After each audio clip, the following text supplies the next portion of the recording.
Well, it has already been a busy day at this polling site, which happens to be the Museum of the American Revolution. So much of our nation's history, the history of our democracy inside this building.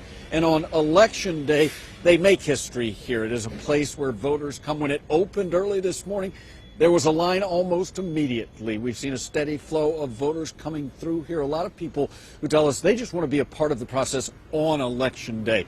We know that there were so many early voters, so many mail-in ballots, but many of the people that we talked to say, no, they wanted to wait and they wanted to take part in the process on Election Day.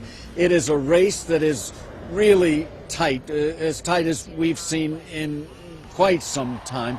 The final NBC News national poll showing that both Vice President Harris and former President Trump have 49% support with only 2% undecided. Now, last night the campaigns ended for Harris. It was here in Philadelphia, a star-studded rally that included Lady Gaga, Oprah Winfrey, will.i.am, and her final pitch to voters was get out there and do your part and we'll win. It was pretty much the same message that we heard from former President Trump. He spent a lot of his time here in Pennsylvania yesterday, but wound up in Grand Rapids, Michigan, also a swing state, telling voters that they have the potential to win this thing if they can just get out to vote. So it wasn't so much winning over new voters or undecided voters as it was in that final pitch, just making sure that their supporters get to the polls. We expect to see the continuous flow of voters here.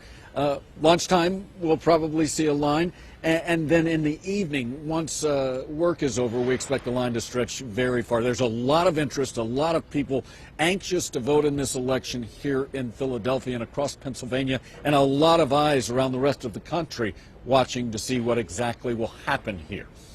In Philadelphia, I'm Jay Gray, NBC News.